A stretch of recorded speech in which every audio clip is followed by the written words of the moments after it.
प्रधानमंत्री Modi full form में हैं, आने वाले चुनाव को लेकर अप टू डेट हैं, लेकिन राहुल गांधी एक बार फिर लेट हैं। 9 अप्रैल को राहुल गांधी कर्नाटक से कांग्रेस के चुनाव प्रचार का शंखनाद करने वाले थे, लेकिन अब राहुल की नई डेट आई है 16 अप्रैल की। प्रधानमंत्री मोदी कल कर्नाटक पहुंच रहे हैं। नरेंद्र मोदी कर्नाटक में बीजेपी के चुनाव प्रचार को धार देने वाले हैं। तो क्या राहुल गांधी मोदी से सीधी टक्कर से बच रहे हैं? कर्नाटक में राहुल लेट हैं, लेकिन दूसरी तरफ मोदी अपने मिशन साउथ को अप टू डेट करने में लगे हैं। तेलंगाना और तमिलनाडु के दौरे पर मोदी के दो सियासी रूप देखने को मिले। दक्षिण भारत में बीजेपी की रणनीति का ट्रेलर भी नजर आ गया। तेलंगाना में परिवारवाद और भ्रष्टाचार पर मोदी ने वार किया, तो तमिलनाडु की राजनीति में नई संभावनाओं को भी खोल दिया। मोदी के मिशन साउथ को डिकोड करती इस रिपोर्ट पर नजर डालिए।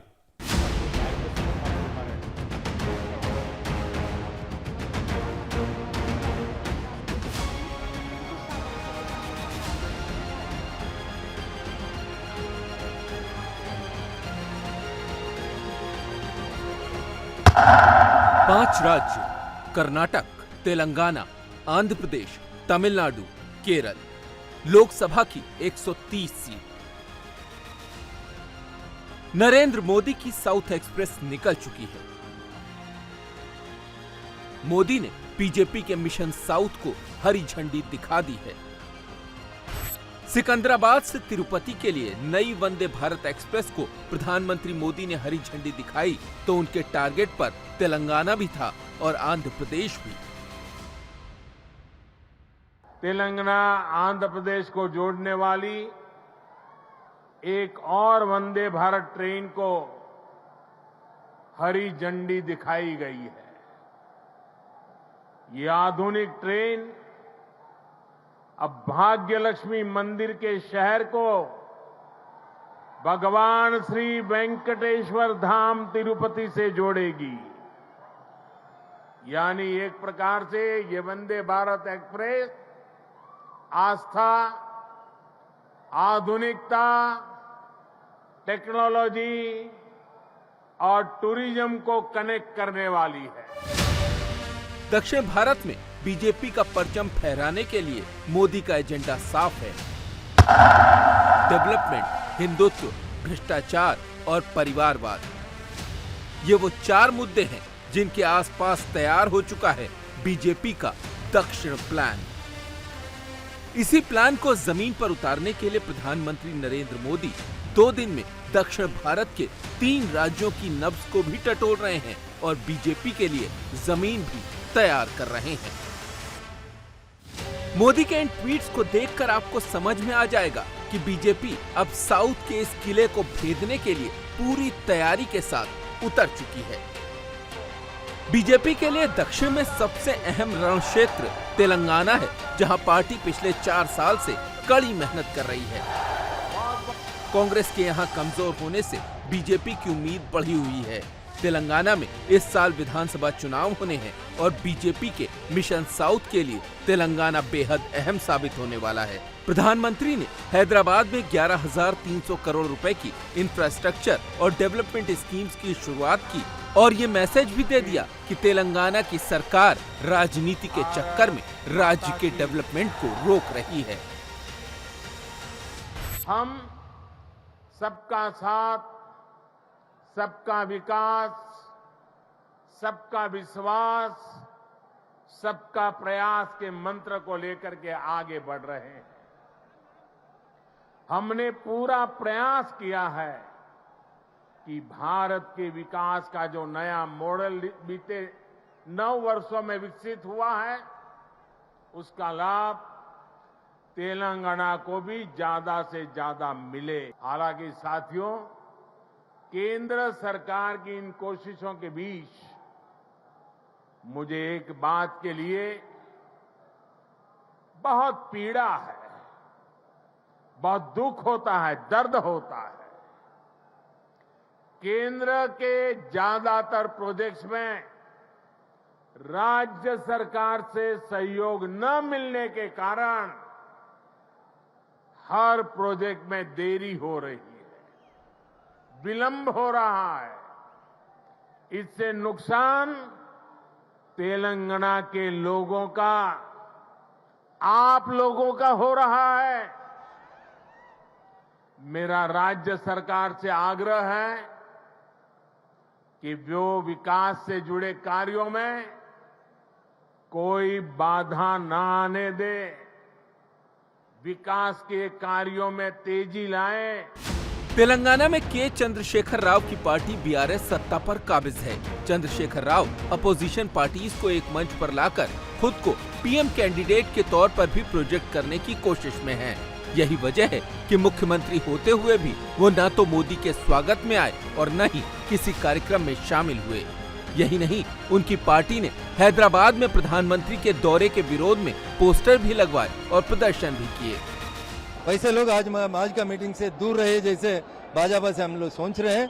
जो प्रगति और विकास के आगे लेकर सामने जाने के लिए जो प्राइम मिनिस्टर जी आज तेलंगाना को आया, उसको स्वागत न करे बोले तो आप कितना बुरा दिल से सोच रहा, वो लोग सोच रहा बोल के हम तेलंगाना समाज के लिए अपील कर रहे हैं। मोदी के खिलाफ चंद्रशेखर राव की बौखलाहट क्यों है, उसकी वजह भी समझिए। ये वो राज्य है जहां बीजेपी चंद्रशेखर राव की सबसे बड़ी चैलेंजर बनकर उभर रही है।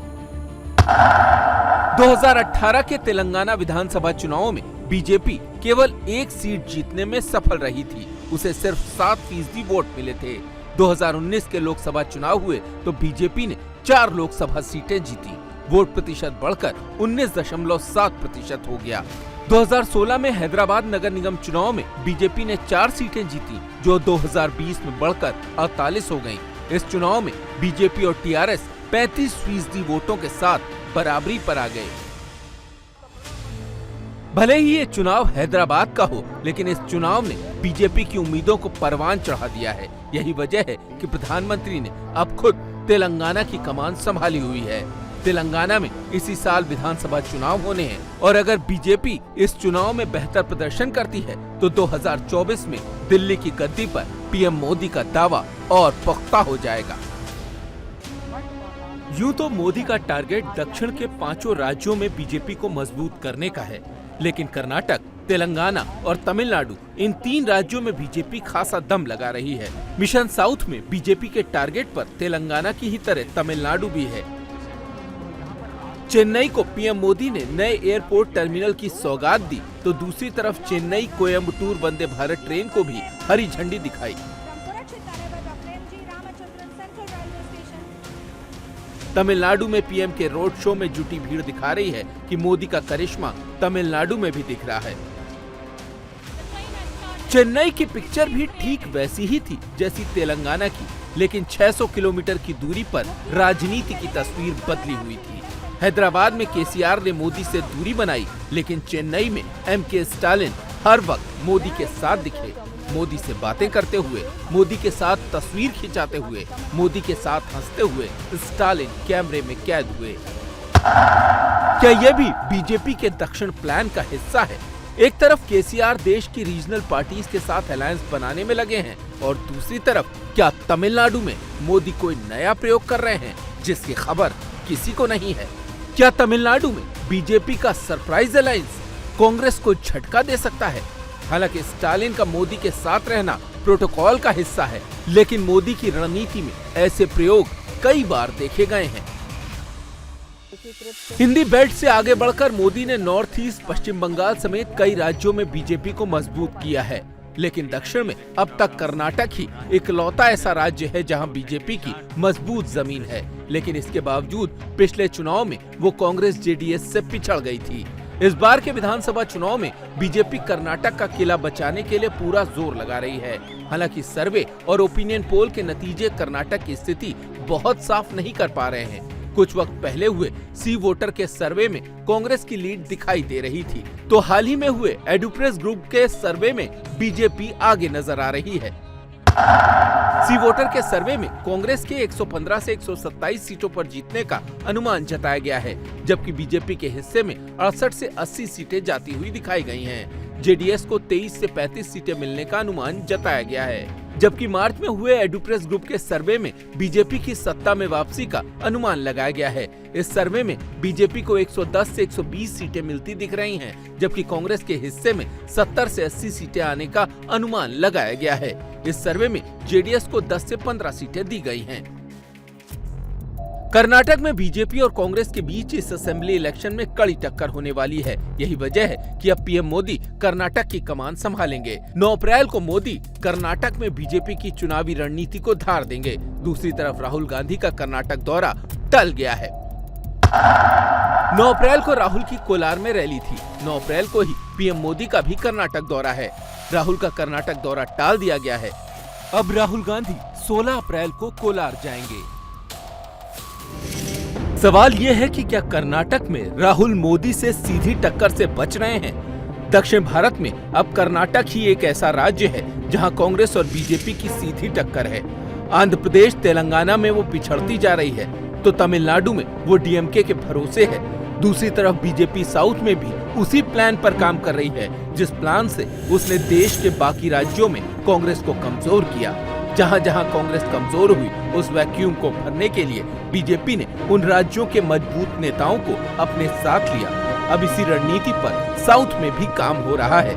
आंध्र प्रदेश में कांग्रेस के दिग्गज नेता एन किरण रेड्डी बीजेपी में शामिल हो गए हैं, तो केरल में कांग्रेस के दिग्गज नेता ए.के. एंटनी के बेटे अनिल एंटनी ने बीजेपी का दामन थाम लिया है।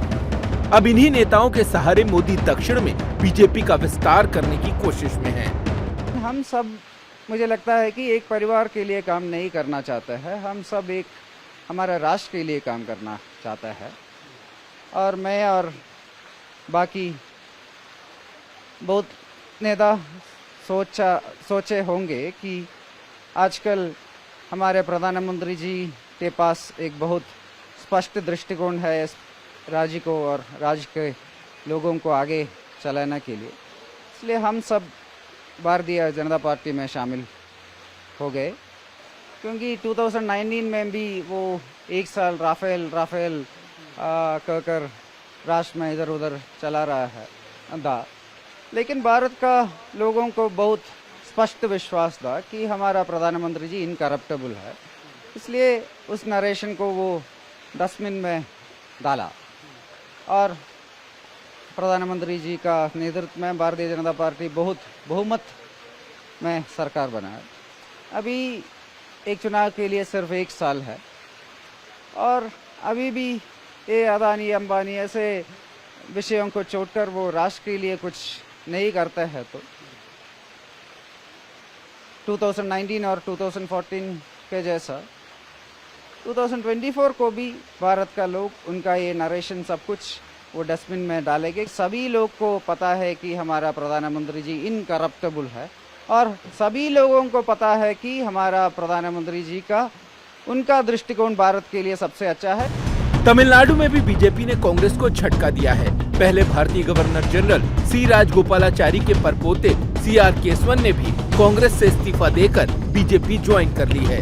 सबकी जुबां पर सिर्फ एक ही बात है, मोदी का नाम और मोदी का काम। The transformative leadership of the Prime Minister has inspired everybody in the country, all the youngsters in the country. And if you see, especially the way Corona was handled, then after that, if you see the developmental programs, especially Antyodaya, keeping that philosophy in mind, whether it's Swachh Bharat Abhiyan, Jal Jeevan Mission, whether it's Swachh Bharat Abhiyan, Jal Jeevan Mission, Ujjwala Yojana, or giving free ration to people, these are all cutting across the spectrum. They are doing good for the people, which is what any government is meant to do. And when this is being done in such a good way, and you see progress everywhere, and India's name and shan rise in the realm of nations, you want to be a part of this nation building, which is why we came here. And we believe in the leadership of Honorable Narendra Modi ji, and we know that he'll take us, in the right path till 2047 to make us a Vishwa Guru. And all of us want to be a part of this great historic journey. दक्षिण की जमीन पर प्रधानमंत्री मोदी का पहला test Karnataka assembly election में होना है। उसके बाद तेलंगाना में। आंध्र प्रदेश में जगन मोहन रेड्डी के साथ अच्छे रिश्ते के चलते बीजेपी अभी वहां बहुत ज्यादा ताकत नहीं झोंक रही, लेकिन ये चुनाव बीजेपी के लिए 2024 की तैयारी का हिस्सा भर है। असली एक्शन 2024 में होना है। बीजेपी के लिए साउथ अहम क्यों है, उसे भी समझिए। दक्षिण भारत के इन 5 राज्यों में 129 लोकसभा सीटें हैं, जिसमें से अभी केवल 29 सीटें बीजेपी के पास हैं। इसमें 25 अकेले कर्नाटक से ही हैं, जबकि 2019 में बीजेपी 4 सीटें तेलंगाना में जीती थी। तमिलनाडु, आंध्र प्रदेश और केरल में बीजेपी के पास एक भी लोकसभा सीट नहीं है। वहीं आंध्र प्रदेश और केरल में तो पार्टी का एक विधायक भी नहीं है। आज देश में बीजेपी का परचम लहरा रहा है। उत्तर प्रदेश से लेकर मध्य प्रदेश और महाराष्ट्र तक बीजेपी की सरकार है। पूर्वोत्तर में भी कमल खिल चुका है। उत्तर भारत के जिन राज्यों में अभी वो सत्ता में नहीं है, वहाँ प्रमुख विपक्षी दल है। पश्चिम बंगाल में भी ऐसा ही है।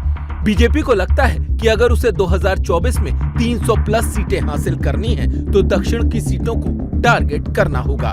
बीजेपी का विजय रथ दक्षिण में जाकर बार बार रुक रहा है। यही वजह है कि पीएम मोदी के नेतृत्व में बीजेपी इस बार दक्षिण विजय के लिए सारे समीकरण साध रही है। इंडिया टीवी हर वक्त हर जगह डाउनलोड करने के लिए सर्च करें India TV news Google play store या ऐप स्टोर पर।